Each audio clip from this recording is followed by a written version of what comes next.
Quero trazer uma breve mensagem nessa noite para todos nós.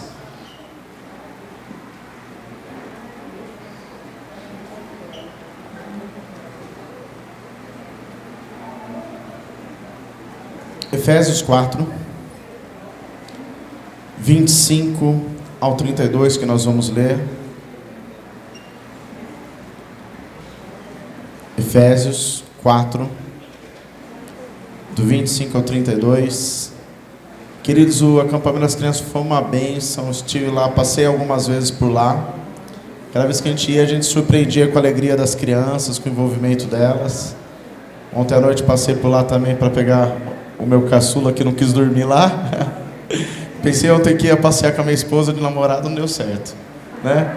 A gente ganhou uma velhinha que veio para casa junto. O Cristian veio para casa, mas de manhã estava lá de novo. Mas foi uma bênção, amém? Mas vamos lá. Efésios 4, do 25 ao 32. Quem está me escutando bem, dê uma glória a Deus.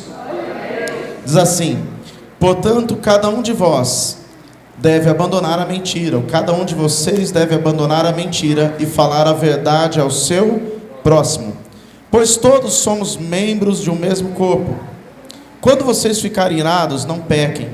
Apaziguem a sua ira antes que o sol se ponha, e não deem lugar ao diabo. Aquele que furtava, não furte mais, antes trabalhe, fazendo algo útil com as suas mãos, para que tenha o que repartir com quem estiver em necessidade.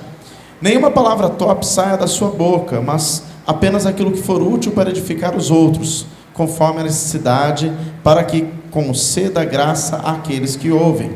Não entristeçam o Espírito Santo de Deus, com o qual vocês foram selados para o dia da redenção.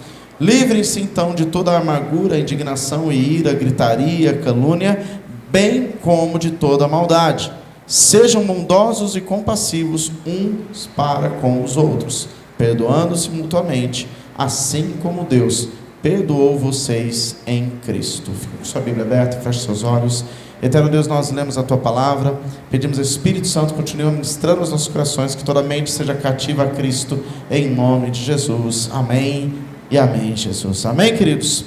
Amados, eu gosto muito de ler as cartas que Paulo escreveu, detalhes que ele relata a respeito da igreja. E é interessante quando nós lemos esse trecho aqui da carta à igreja de Éfeso, porque ele fala de uma maneira muito clara para que a igreja soubesse como se conduzir. Ele está dando orientações para a igreja, orientações que são importantes, orientações que fariam diferença no relacionamento, na própria congregação e nas igrejas que constituíam. Quando nós prestamos um pouquinho mais de atenção nesse texto, nós vemos que Paulo está falando diretamente a respeito de conduta, falando diretamente a respeito de caráter. Algo que, na verdade, é necessário para todo aquele que serve a Cristo. Se você estiver com sua Bíblia aberta, no versículo 25, nós começamos o versículo dizendo assim: portanto. Só esse portanto a gente poderia já falar umas 2 horas. Porque esse portanto, ele está tratando com base naquilo que precede, ou seja, naquilo que vem antes.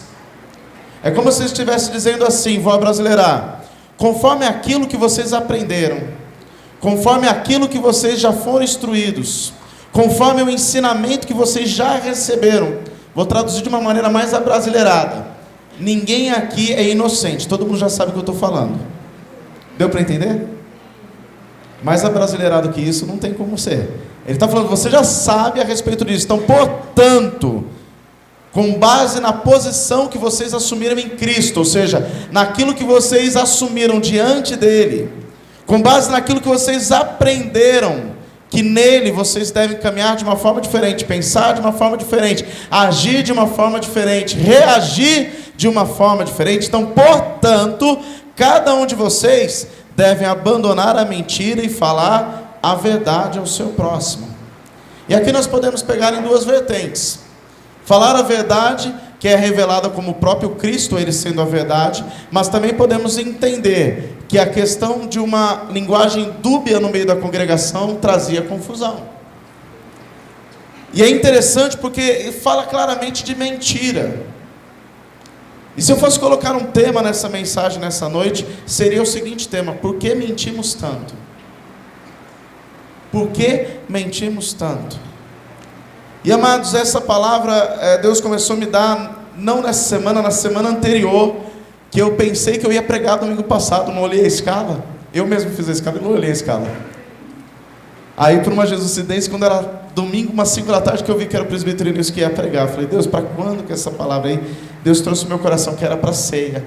E aí eu tive tempo de pesquisar mais um pouco, ler mais um pouco a respeito. Querido, presta atenção. Na parte B do versículo 25, ele fala assim: cada um de vocês deve abandonar a mentira e falar a verdade ao seu próximo. No mesmo texto, nós temos o negativo e o positivo. Ou seja, ele não fala que apenas basta você se abster da mentira. Não é simplesmente deixar de falar mentira, mas você tem que deixar de falar a mentira e assumir uma posição de falar a verdade. Não dá apenas para ficar, então vou me abster. Eu vou simplesmente fechar a boca. Não falo mais, não. Eu tenho que deixar de falar aquilo que é mentira e começar a falar aquilo que é verdade.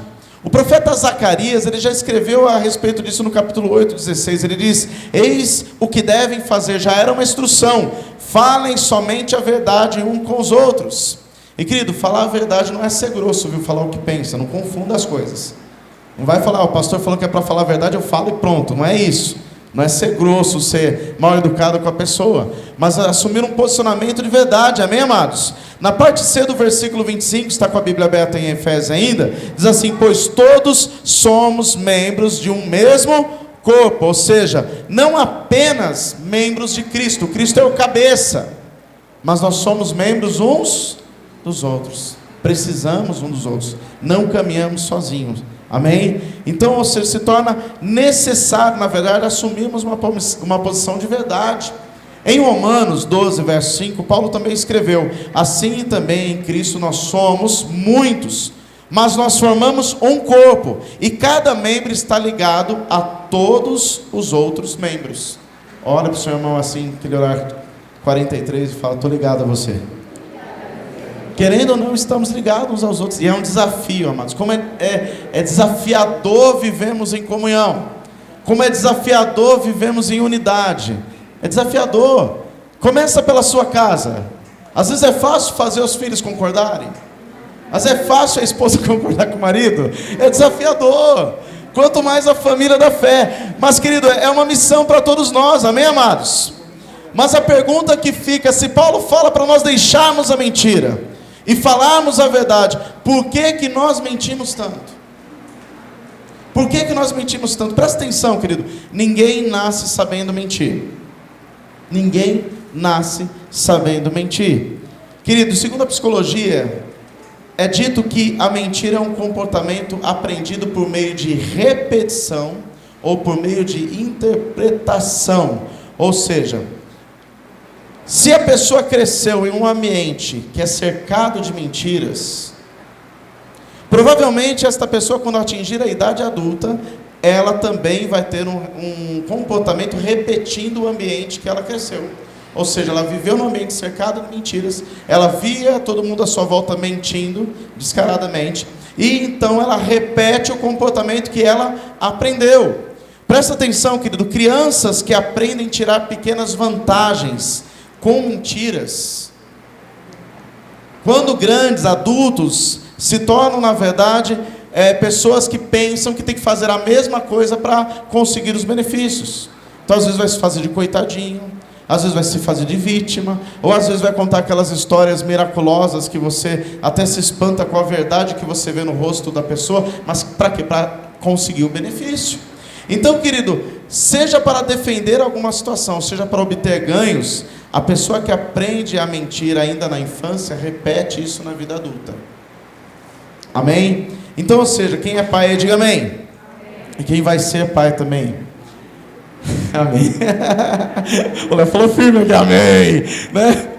Queridos, quem vai ser pai? É fundamental educar e direcionar os filhos, querido, a respeito da mentira. Deixar claro, querido, que a mentira ela pode causar muitos danos. Deixar claro que a mentira pode trazer percas. Ou seja, mostrando para os filhos que é melhor a sinceridade, é melhor a verdade, por mais dura que seja. A psicologia diz que a mentira era usada como um mecanismo de proteção.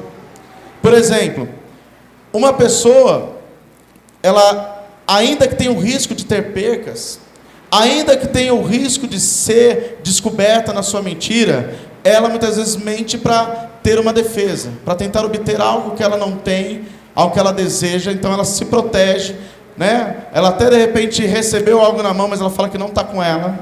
Ela achou alguma coisa que às vezes a pessoa até pergunta: você viu? Você pegou? Não. Porque ela quer, então ela defende aquilo que tem. E há pessoas, querido, que vivem isso, atingem a vida adulta e vivem um vazio emocional tremendo. Por quê?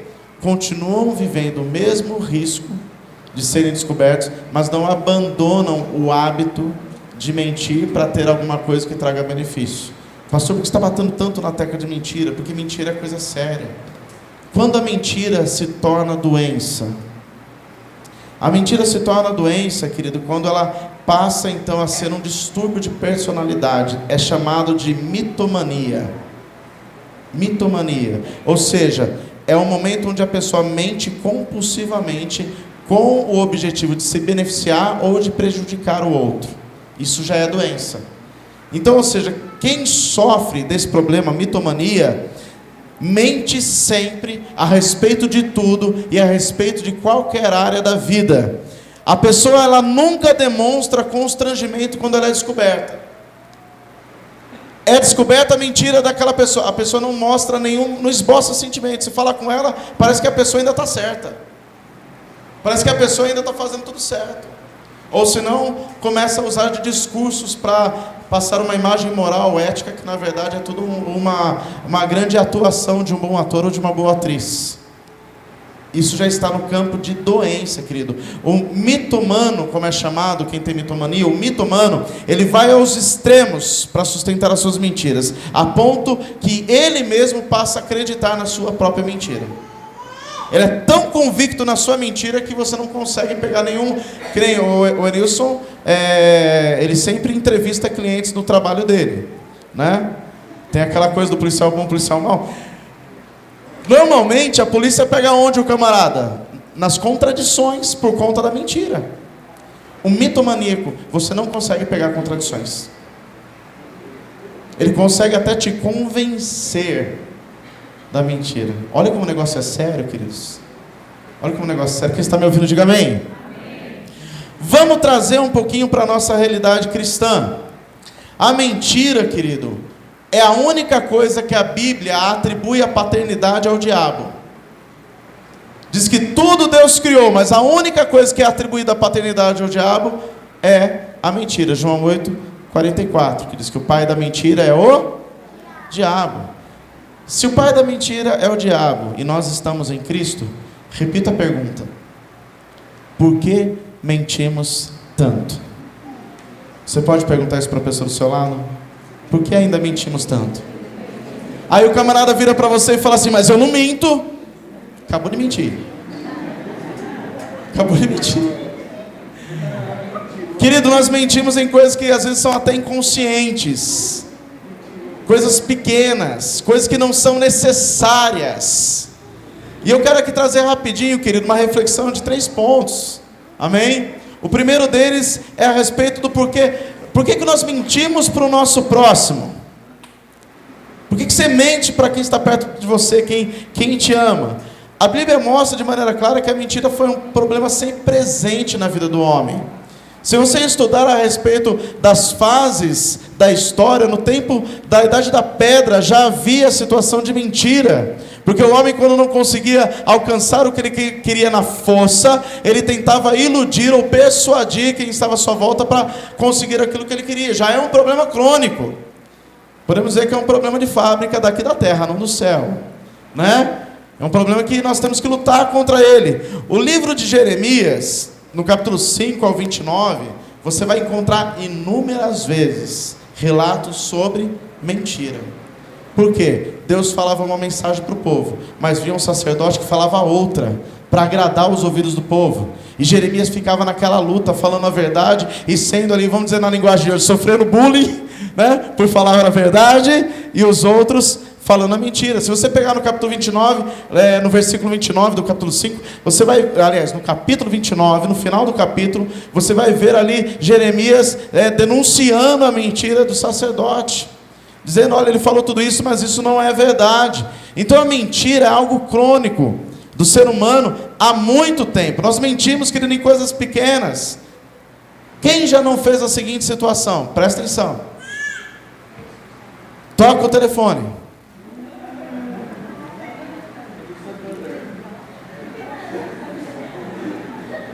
Alô? É o senhor Tiago? Não sou eu não. Se tivesse falado assim, você ganhou 10 mil, sou eu! Alguém já fez isso aqui? Só eu que fiz. Era necessário mentir, você atenta. Ninguém vai passar uma... Querido, não é desenho animado que o cara enfia uma mãozinha, cai aqui e vai pegar você pelo pescoço. Lembrou desse desenho, né? Você vê os irmãos mais velhos, sempre lembra, né? De desenho assim.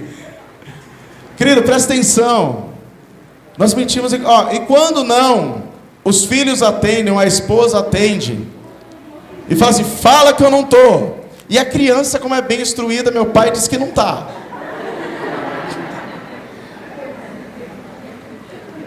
Aí o pastor liga, ô querido, tudo bem? Teu pai está aí? Não, pastor, o pai está lá no outro lado do telefone. Nós mentimos com coisas desnecessárias. Você pode atender, se alguém te ligar te cobrando alguma coisa, você passou por uma dificuldade, alguma coisa, você vai atender o telefone, você vai atender, vai dizer se está com condição de pagar, de não, tal, vai negociar, enfim, você atende. Amém? Não há necessidade de mentira. O retorno está sumindo aqui, meninos. Então não há necessidade de mentira. E nós mentimos nessas coisas pequenas, que é interessante em rede social. Acho que o maior campo de mentiras do nosso tempo, dos nossos dias hoje, é redes sociais. Eu ministrava ontem em uma outra igreja, e eu falava sobre isso. Você já viu alguém postando fotos, chorando? Né? Repetidiano! Já viu alguém tirando foto? E aí debaixo aquela hashtag, repetidiano, uhul! Não tem, né? Mas todo mundo tira foto bonito, sorrindo. Quando não, encosta perto de um carrão de alguém e fala... E ainda escreve embaixo, eu consegui. Né? Tudo mentira. Né? Eu me lembro quando eu fui em Dubai, alguns irmãos tirando foto perto de Jaguar, Ferrari, essas coisas. Eu falei, meu Deus, né? Estou andando de Palio lá e os caras estão querendo tirar foto de Jaguar. Né? Mas postar uma coisa que não é verdade. Né? É mentira. E quanta gente se apoia nesta mentira. Olha que interessante, querido. Abraham Lincoln, tem uma citação dele que é fantástica. Ele diz assim, uma pessoa pode enganar muita gente durante um certo tempo. Pode até enganar algumas pessoas todo o tempo, mas não será possível enganar para sempre. A Bíblia traduz isso com a seguinte frase, o seguinte texto: não há nada oculto que não seja trazido à luz. Quem me entendeu, diga amém. Então por que nós mentimos tanto para o nosso próximo? Não é necessário.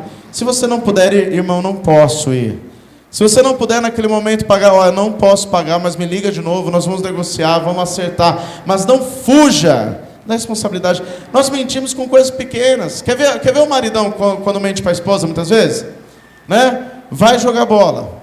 Aí o jogo terminou às 9. Aí os irmãos olham para o outro, vamos tomar uma coca? Vamos. E aí foram tomar coca, beleza, acabou a coca, ele vai chegar na casa às 11 horas. Aí a esposa fala, terminou tarde. É, amor, é que hoje a gente jogou pra caramba, nossa, tô até cansado. Era necessário mentir? Você já ia levar bronca de todo jeito. Fala a verdade, pronto. Amém, amados? Segunda coisa que eu quero dizer, por que nós mentimos também? Para nós mesmos. Porque nós mentimos bastante para os próximos, para aqueles que nos amam. Mas, querido, presta atenção aqui. Muitas vezes, nós mentimos para nós mesmos. Demóstenes, ele dá uma citação interessante. Ele fala assim, nada é mais fácil do que se iludir, pois todo homem acredita que aquilo que ele deseja é verdadeiro. Ou seja, você engana a si mesmo. Nem sempre aquilo que você quer, realmente você precisa.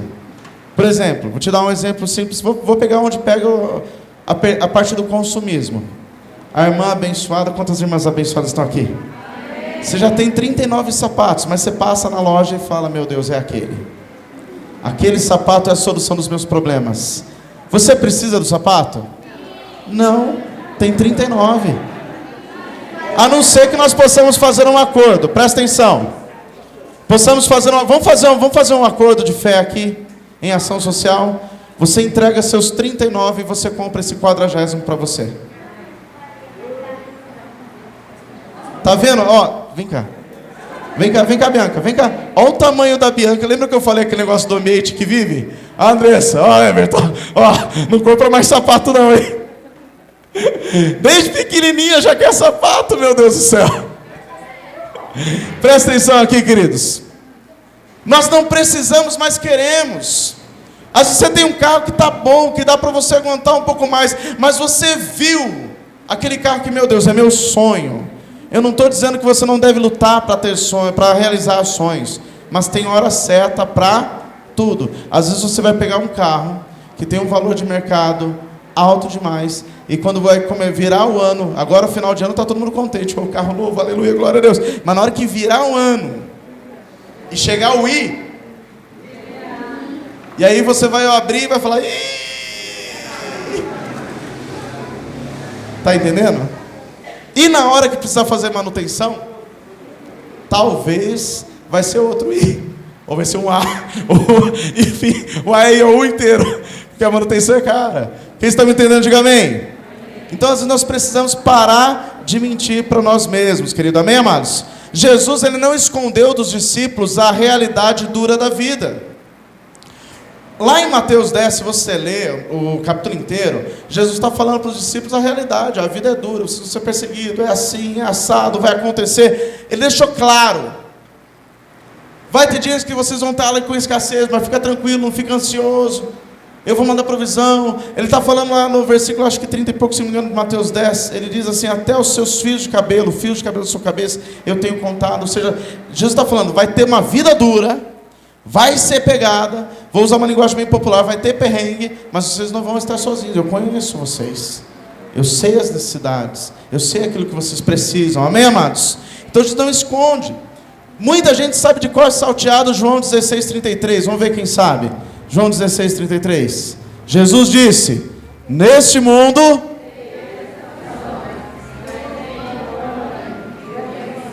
Então todo mundo sabe de cor. E é exatamente aqui onde a mentira para si mesmo se encaixa. Por quê, queridos? Nós somos tentados diariamente a suavizar a realidade. Hoje é uma teologia que mascara a vida como ela é, tentando dizer que tudo é lindo e maravilhoso, querido. E todos nós passamos por altos e baixos, vitórias e derrotas, objetivos alcançados e objetivos que ficam mais longe. Faz parte da trajetória da vida e faz parte daquilo que Deus está construindo em nós. Quem está entendendo, diga amém. Então existem situações, querido, que são duras, mas diga para o seu irmão assim: situações duras têm que ser enfrentadas. Mas o que acontece? Às vezes a gente se engana a si mesmo para não assumir a posição e não lutar. A gente tenta mascarar. E, querido, quando a gente mente para nós mesmos, é terrível. Quais são os motivos que levam as pessoas a mentirem para si mesmas? Presta atenção, marquei alguns aqui.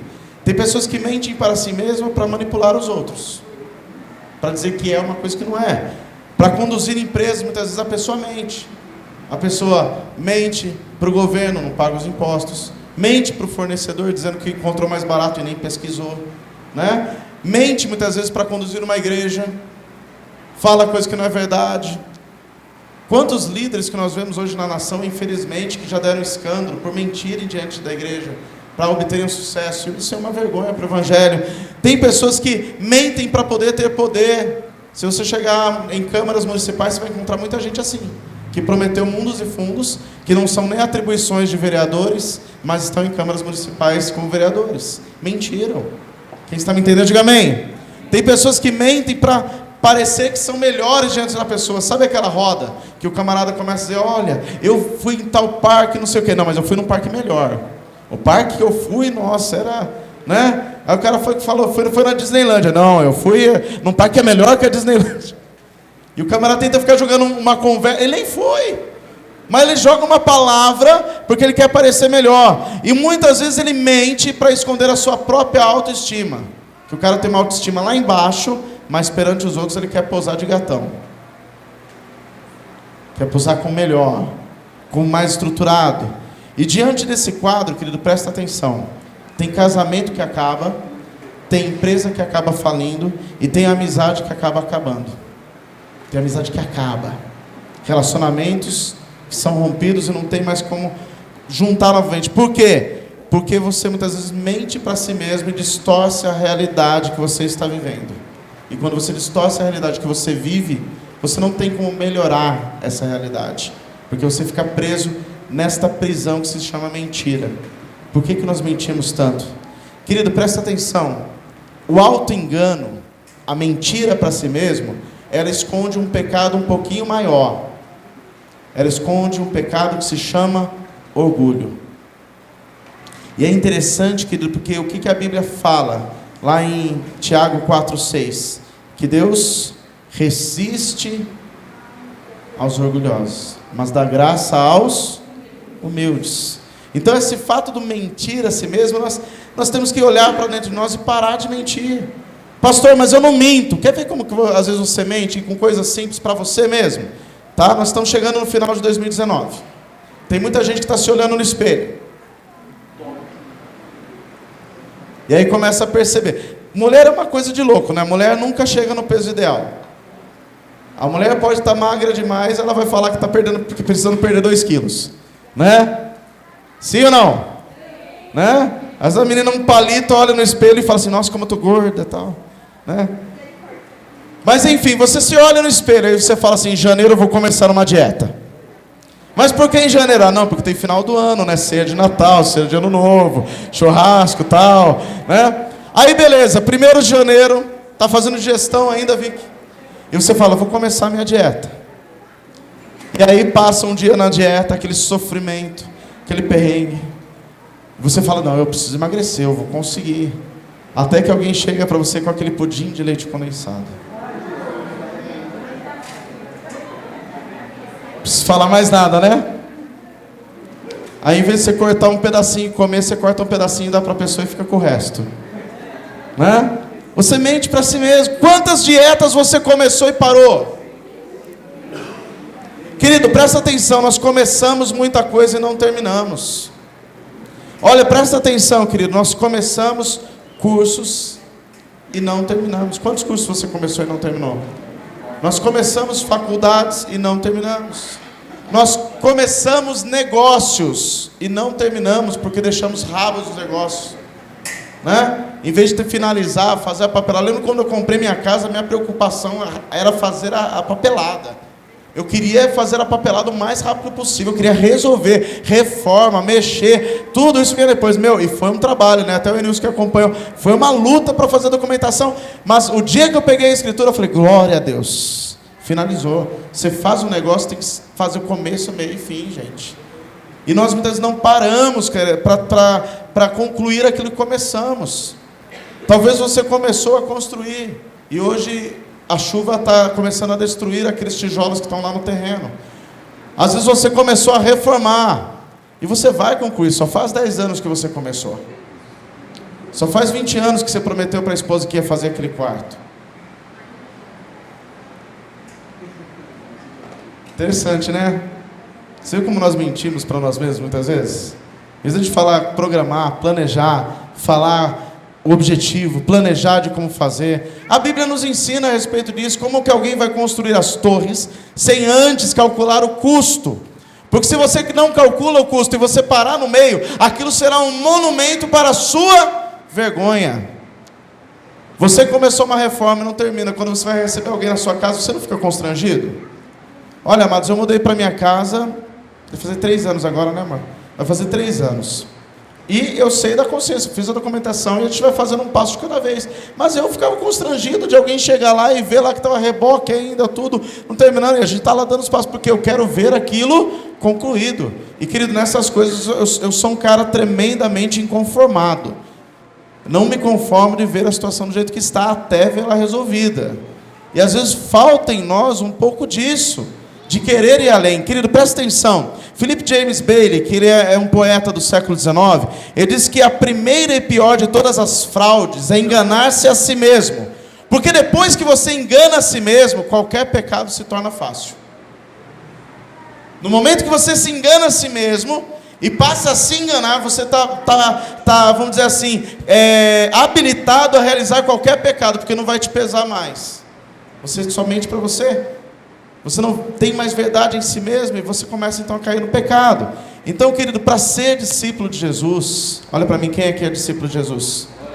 Para ser discípulo de Jesus é preciso encarar os nossos próprios erros. Para ser discípulo de Jesus é preciso admitir a podridão que ainda há em nós. Não, pastor, mas eu sou crente faz 30 anos, 50 anos. Eu sou crente faz um século, né? O Matusalém estava lá, eu já estava caminhando com ele. Não interessa. Se há ainda humanidade em nós, infelizmente ainda há erro. Se nós ainda somos humanos, ainda há pecado a ser vencido. Somente encarando a nossa real posição e a nossa real condição, nós passamos a entender que nós precisamos de um Salvador. E nós precisamos de Salvador todos os dias, amém? Então por que nós mentimos tanto para o nosso próximo? Por que nós mentimos tanto para nós mesmos? E por que nós mentimos tanto, terceiro para encerrar, para Deus? Como nós mentimos para Deus? Quantas vezes você afirmou fidelidade a Deus, lealdade a Deus, e você foi infiel?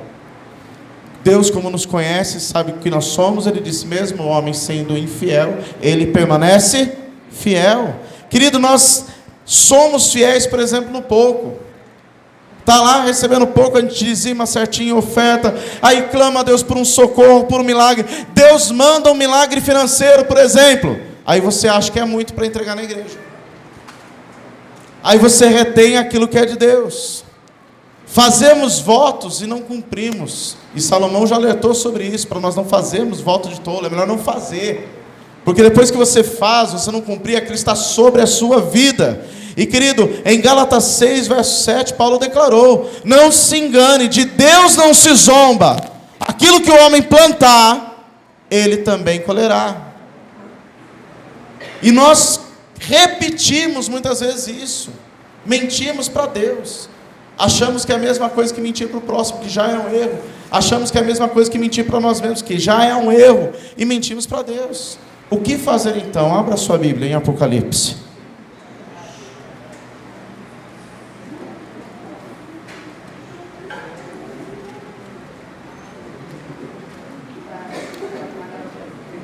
Quem está entendendo, diga glória a Deus. Se está doendo, diga aleluia. Que bom. Está doendo em mim também. Apocalipse 2, verso 1 ao 5. Diz assim: ao anjo da igreja em Éfeso escreva: estas são as palavras daquele que tem as 7 estrelas em sua mão direita e anda entre os 7 candelabros de ouro. E ele diz: conheço as suas obras, o seu trabalho árduo e a sua perseverança. O que ele está falando? Eu sei que você já faz algo na igreja. Vou trazer para os nossos dias, tá? Eu sei que você já é envolvido. Eu sei que você já é do louvor, você já é da dança, você já é da intercessão. Eu sei que você já é diácono. Eu sei que você ajuda a limpar a igreja. Eu sei de tudo isso. Presta atenção. Sei que você não pode tolerar homens maus, e que pôs à prova os que dizem ser apóstolos, mas não são, e descobriu que eles eram impostores. Vocês têm perseverado, suportado os sofrimentos por causa do meu nome, e não têm desfalecido. Agora presta atenção no versículo 4. Contra você, porém, tenho isto: você abandonou o seu primeiro amor. O que fazer então? Versículo 5 tem a resposta. Lembre-se de onde caiu. Arrependa-se e pratique as boas obras que você praticava no princípio. Fica com a Bíblia aberta aí. É aqui que é o ponto que você pode dizer: Senhor, mas eu oferto quando pedem no WhatsApp para o ministério infantil. Glória a Deus. Eu trago alimento para o social. Aleluia. Eu ajudo a carregar os bancos da igreja para frente, para trás, para um lado, para o outro, quando precisa. Estou lá. Senhor, eu limpo os instrumentos, tiro o pó todo dia. Bateria não entra no caso, mas eu limpo os instrumentos todo dia, passo ali um paninho nas cordas, tal, deixo tudo em ordem, né? Enfim, não adianta, querido, presta atenção, fragmentar a sua vida cristã. Uma coisa não tira a responsabilidade da outra. Por mais que você oferte, por mais que você ajude, por mais que você dê aula no departamento infantil, por mais que você faça parte da intercessão, por mais que você seja tesoureiro da igreja, por mais que você seja diretor da escola dominical, por mais que você seja professor do departamento infantil, por mais que você cante louvor, ou toque louvor, ou dance no ministério de dança, por mais que você seja um contribuinte da igreja, não tira de você a responsabilidade de praticar as boas obras na sua integridade, ou seja, de maneira inteira. Não tem como nós fazermos uma coisa e deixarmos de fazer outra. Em Mateus 23, Jesus fala de maneira clara para aqueles homens que estavam ouvindo, que eles tinham que sim, dizimar da hortelã, de tudo aquilo que eles já faziam, mas eles tinham que fazer aquilo não esquecendo da misericórdia. Tanto um quanto o outro era importante. Não existe algo menos importante, tudo é importante, amém? E a continuação do texto, ela é duríssima. O anjo da igreja diz: se não se arrepender, virei a você e tirarei o seu candelabro do seu lugar. Presta atenção, querido, a igreja de Éfeso, ela não foi visitada por um pastor que veio pregar um novo avivamento, ou fazer um culto que as pessoas gritassem glória a Deus, aleluia. Pelo contrário, a igreja de Éfeso, ela foi convidada a se arrepender. Deus falou de maneira direta: vocês estão indo bem, o que vocês estão fazendo está legal, mas o problema está naquilo que vocês não estão fazendo. O problema não está naquilo que você já está fazendo, mas naquilo que você não está fazendo, daquilo que você tem consciência que deveria fazer, mas não tem feito. Quem está me entendendo, diga amém. Então, querido, arrependimento, presta atenção, é mais do que sentir o erro. Arrependimento, querido, é não querer mais praticar o erro. Arrependimento, querido, fala de abandonar o erro, ou seja, quem adultera, não adultera mais. Quem se prostitui, não se prostitui mais. Quem pratica corrupção, não ser mais corrupto. Quem é mentiroso, deixar de ser mentiroso. Quem é soberbo, ter uma aula de humildade, viver de humildade. Quem é avarento, deixar de ser avarento. Querido, presta atenção, arrepender fala de posicionamento. Deus, eu me arrependo, mas se não houver um posicionamento, não há verdade no arrependimento. São apenas palavras. Porque o arrependimento nos leva a uma nova posição em Cristo. Lembra o começo do versículo 25? Portanto, segundo aquilo que precede, ou seja, segundo o compromisso que você assumiu em Cristo. Isso tem que estar presente quando você fala eu me arrependo. Ou seja, você tem que fazer o que compete a você fazer, e deixar de fazer aquilo que não compete a você fazer. Quem está me entendendo, amém?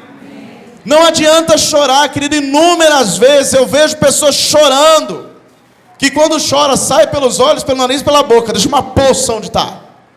Só que na hora que levanta, continua do mesmo jeito. Chora, chora, chora como Madalena arrependida e volta a praticar as mesmas coisas.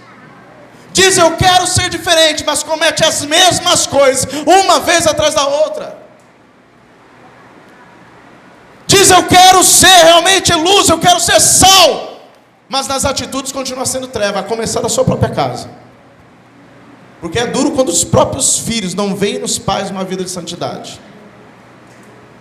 E inúmeras vezes eu atendo filhos aqui, que vocês nem sabem, os filhos vêm em relato para a gente, falam vamos orar junto, continuar firme. Está na hora de acordar, querido. Está na hora de acordar. Quem está me ouvindo, diga amém. Amém. Se você, querido, falar que se arrepende e não se posicionar, você vai estar sendo um Saul dessa geração. Quem foi Saul? Primeiro rei de Israel. Ganhou tudo da parte de Deus. Riqueza, prestígio, vitórias. Mas de repente, ele começou a mentir para o próximo. Porque ele falava que tinha vida com Deus, mas começou a trazer idolatria para dentro da sua casa. Ele começou a mentir para si mesmo, dizendo que tudo dava para conciliar. E quando o profeta Samuel chegava, eu confrontava, ele jogava uma palavrinha, uma suquinha na conversa, tal. E começou a querer mentir para Deus, porque no último momento, quando ele recebe uma ordem para aniquilar o rei amalequita, ele não liquida o rei e ainda traz o gado. E quando Samuel vai chegando, ele ouve o balido das ovelhas. E quando Samuel chega diante de Saul, o que é isso? Eu ouvi um balido de ovelhas, não era para você ter acabado com tudo. E aí ele tenta relativizar a ordem que foi dada a ele. E o que tem de gente hoje relativizando a palavra para justificar os próprios erros. Ei! Não brinca com Deus. Não brinca com Deus. Se eu fosse você, querido, presta atenção. Parava de encontrar aquela mulher que você tem encontrado escondido. Se eu fosse você, mulher, parava de ficar olhando para aquele homem achando que ele é a solução da sua vida, porque você já tem um marido na sua vida. Se eu fosse você, pegava o dinheiro que você tem guardado no banco e colocava o seu dízimo em ordem, que você se comprometeu com Deus. Antes que aquilo que você ganhou se vá pelo vão dos dedos como a areia cai. E nunca mais fale no seu coração nem na sua mente que aquilo que você entrega a Deus é muito. Porque presta atenção, quando você estiver no leito de morte, e você não poderá pedir um minuto a mais de vida. Com todo o dinheiro que você tiver, todos os bens que você tiver, não vai garantir para você 30 segundos a mais de vida. Então para de brincar com Deus. Para de mentir para Deus. Você está achando que Deus é brincadeira? Volto no texto de Efésios 4:25. Portanto, se você assumir um compromisso com Cristo, está na hora de você viver como um cristão de verdade. Porque senão, queridos, somos atores que se reúnem de domingo à noite para cantar musiquinhas legais e ver um ao outro. Isso não é o que Deus espera de nós. Isso não é o que Deus espera de mim. Não é o que Deus espera da sua igreja que está sendo adornada para a volta. Se a trombeta tocasse hoje, querido, infelizmente, talvez muitos de nós ficaríamos. Infelizmente. Infelizmente. Eu não sei do seu coração, mas o meu coração se ira com algumas situações assim, com a falta de posicionamento, com as situações repetidas, com as situações que não se resolvem, não porque Deus não está trabalhando, mas porque as pessoas não se posicionam. E às vezes a pessoa começa um namoro e fala, vou no namoro de santidade, daqui a pouco o namoro já não está mais em santidade, a mão vai onde não devia ir, a boca vai onde não devia ir. E aí depois vem as gravidezes que não são planejadas, os casamentos que começam tudo bagunçados, as famílias começam todas bagunçadas. Casais que muitas vezes vêm bonitinho para a foto do encontro de casais, mas no dia a dia é pau de macarrão voando para um lado, chinelo voando para o outro. É marido que dorme no sofá. E a mulher dorme na cama com crianças como desculpa para não ter o marido do lado. Está na hora de aprendermos a ser igreja, querido. Presta atenção, marido. Se você não tratar a sua esposa como você deve tratar, Deus pode tirar você da vida dela. Ah, pastor, você está pregando divórcio? Não, Deus te mata mesmo quando consegue outro melhor para ela. E vice-versa. E vice-versa. Não adianta você olhar para minha cara, ai pastor, amém, amém, irmã, você também. Não se alinha aí para ver. Não se alinha aí para ver. Por que nós mentimos tanto? Por que nós mentimos tanto? Temos que parar com isso, querido.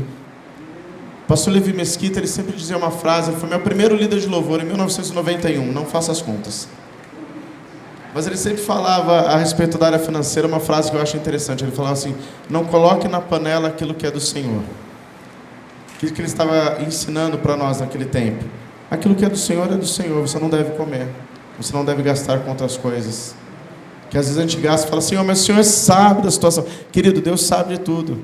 Mas Deus estabeleceu pontos que determinam a nossa fidelidade com Ele. Um deles é o dízimo. Outro é ofertar.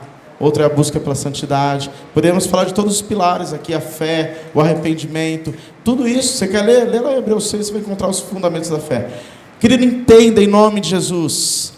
Nós temos que se posicionar. E vou encerrar aqui com a citação do pastor Paulo Júnior, que ele diz assim, ouça, antigamente eu tinha muito medo do diabo, ele diz, e ele pensava que o diabo era seu maior inimigo, até então que eu conheci o meu coração e vi do que o meu coração é capaz. Então eu descobri quem é o meu maior e mais forte inimigo. Sou eu mesmo. Quem está me entendendo, diga amém. Quer um conselho do seu pastor? Mediante essa palavra, eu vou repetir algo que eu disse. Se posicione. Aquilo que você tem que fazer, faça. Aquilo que você tem que deixar de fazer, deixe. Mas pare de mentir para o seu próximo. Pare de mentir para você mesmo. E olha para mim. Para de mentir para Deus. Porque a gente fica pensando, Deus é amor, Deus é amor, Deus é todo amor. Só que não se esqueça que Deus também é justiça. Amém? Fica com essa palavra em nome de Jesus. Aleluia.